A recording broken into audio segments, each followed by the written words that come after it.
Good morning, children. Welcome back to another session of English. So, what are we going to do today? Yes, as you can see the picture, this is a curious cat, isn't it? So, yes, children, today we are going to do a revision on one of your beautiful poem, which is poem number 15, The Rum Tum Tugger, written by T.S. Eliot. So now children, make sure you are going to sit with a notebook, pen and your new voice textbook, and let us begin with a revision of this poem. So yes children, as we know, this poem is written by the poet T.S. Eliot, and he was born in the year 1888 and he died in the year 1965. And he was a poet, essayist, publisher, playwright, and literary and social critic as well. Now children, his poetry is considered to be the most important of the 20th century, and some of his famous work include The Love Song of J. Alfred Prufrock, The Hollow Man, and Ash Wednesday. Now children, and we already know that he was awarded the Nobel Prize in Literature. And what was the year, children? Yes, it was in the year 1948. So yes, children, this was some information and introduction about the poet.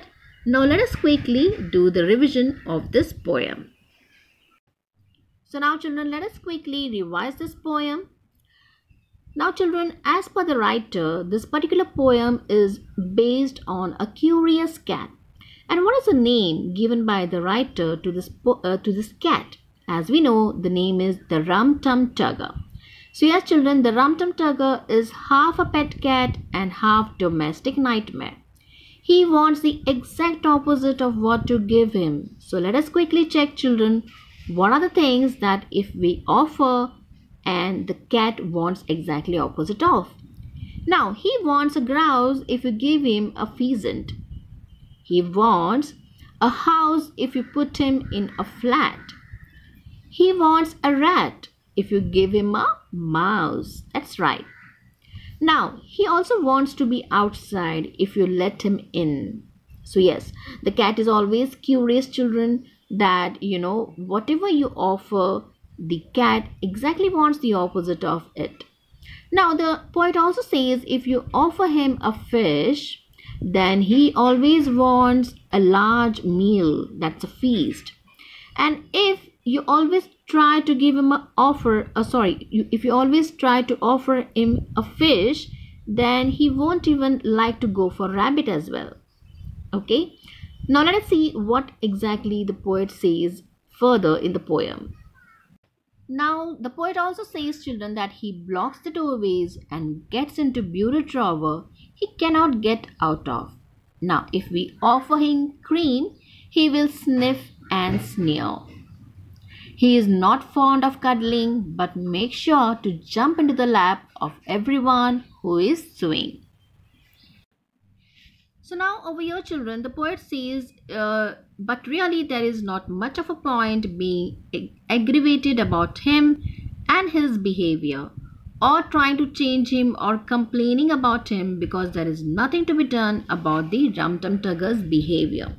So now children, over here, as we know, the poet tried all the ways to change the behavior of the cat, and he has stopped complaining about him because now nothing can be done about his behavior. So here the writer says that now only way to coexist is to make peace with his strange behavior.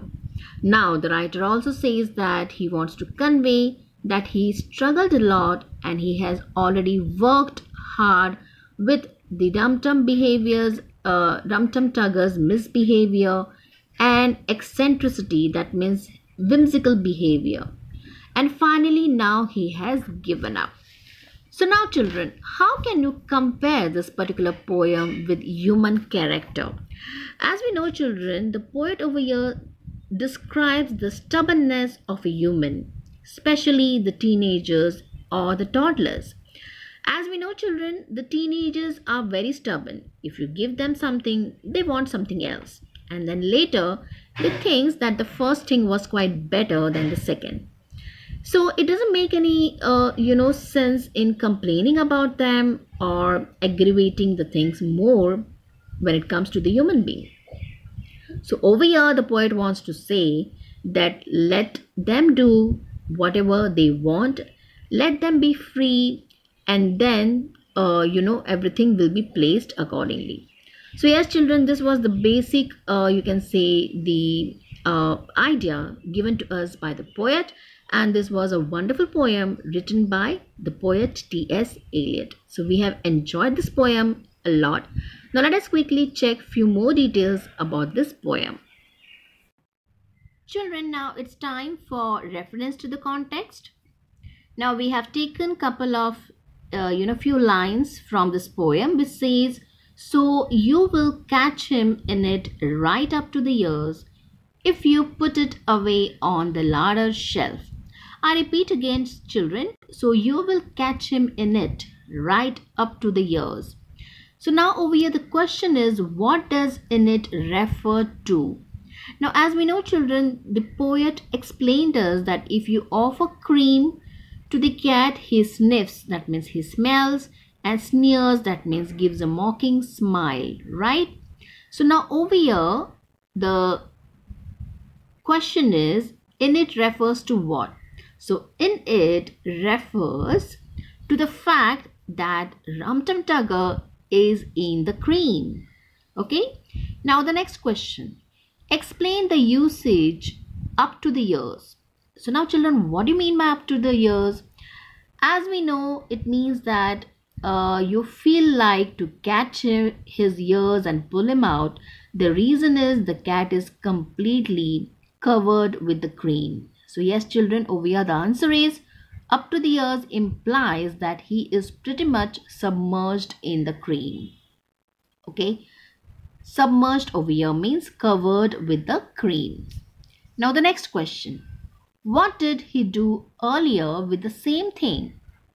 So yes, as we know, he sniffed and sneered at the cream when it was given to him. So yes children, this was a reference to the context which is explained with few questions and the answers. Now children, it's time for figures of speech, and yes, let us take few lines from the poem. The Rum Tum Tugger is a curious cat. Alright, the Rum Tum Tugger is a terrible bore. So these are the few lines from your poem. Now children, over here there is a sound of k, that's curious, cat, and Tum Tugger, that's t, sound of t as well, Tum Tugger, and is a terrible, that's t again. So this is alliteration. The reason is the consonant sounds in the two or more neighboring words or syllables are repeated. So yes children, over here the sound of k, that's curious, and cat, k, is repeated, and also Tum Tugger, terrible, that's sound of t, okay, is repeated over here, and that is the reason this is alliteration. Now children, let us take few more lines. For he will do as he do, and there's no doing anything about it. Now over here children, the word do is repeated thrice, right? Now what is the reason why the poet must have done this? The reason is children to give a stylistic literary effect to the poem. Okay, that is one reason. And over here the repetition in the poem with this word do occurs in the stanza ending lines. Now it also means that these lines convey the stubborn character of the Rum Tum Tugger, right? Now over here this is a figure of speech which says it is repetition. Okay, so it's a literary device in which a word or a phrase is repeated 2 or more times. So yes, over here we can say this is repetition, right? Now let us check the next one. Now the next line, when you let him in, then he wants to be out. I repeat, when you let him in, he wants to be out. So now children, in and out both are opposite ideas, isn't it? Two contrasting or two opposing ideas comes together. So it is called as antithesis, right? So this is antithesis. So now children, it's time for rhyming words. Now, what I mean by rhyming words, we have already done rhyming words quite a lot of time, children. So yes, now we know what rhyming words are. Yes, these are two or more words that have same or similar ending sounds. I repeat, children, words which have same or similar ending sound. You need to check the ending sound of the word. Now there are few words which are given in the poem. We have taken these words and we have actually made these rhyme words from them. Now the first word is grouse. Now what is rhyming with grouse is house, right? So you can check the ending sound, children. Yes, it's very easy. So this is the first rhyming word. Now the next word from the poem is flat. And what is rhyming with flat in this poem? The word is rat. Yes, children, it is flat rat, right? That's your second rhyming word. Now let us come to the next one, house. Yes, along with house, you have rhyming word which is mouse, right? So yes, you can also say that house is also rhyming with grouse, right? So mouse is also going to rhyme with grouse as well. Now the next one, out. Okay, what is the rhyming word? About, right? So out, about. Next one, bore, door. Yes, check out the ending sound, children. Bore, door, right? Next one, beast, feast. Beast, feast, right? Now there are a few more words in your poem, and one among them which I remember is habit, rabbit, isn't it? So yes, you can also check few more words which are given in your poem and check out whether it's really easy for you to identify the rhyming words. Now children, it's time for rhyme schemes. As we know, a rhyme scheme is a pattern of sounds that repeats at the end of a line or stanza. So now children, let us check what words we can take from the lines. Over here, children, we have taken the third stanza from this poem. Now let us check the last word of the first line. It is beast, right? Okay, so that's the first word, so we have to mark here as A. Now the second word is habit.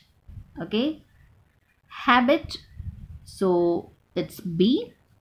Now in the third line, the last word is feast. So don't you think, children, feast is rhyming with beast, right? So A will come again. Next, rabbit. Now yes, rabbit is of course rhyming with habit. So here B will come again. Next one, sneers. It's a new word, so we have to take C. Next, himself. It's again a new word, so D. Right? So now what will be the rhyme scheme of this particular stanza? Yes, children, let us check. The rhyme scheme of this particular stanza is A, B, A, B, C, D. That's right. Okay, so this is how you have to check the rhyme scheme, and we already have done the rhyme scheme for first and the second stanza also. In the previous videos, you can check out all the videos and go through the details of this poem. So yes, children, we have done the revision of poem number 15, The Rum Tum Tugger, written by the poet T.S. Eliot. And yes, children, this is one of the wonderful poem. You can really refer to this poem once again. Read the entire poem. Do not miss out on anything. Please make sure that you note down all the important points when it comes to figures of speech, rhyming words, rhyme schemes as well. And yes, the question answers, okay, very soon you're going to receive that also. You can go through all the question answers and start revising your notes as well. So thank you very much for your time, children. Take care. Bye-bye.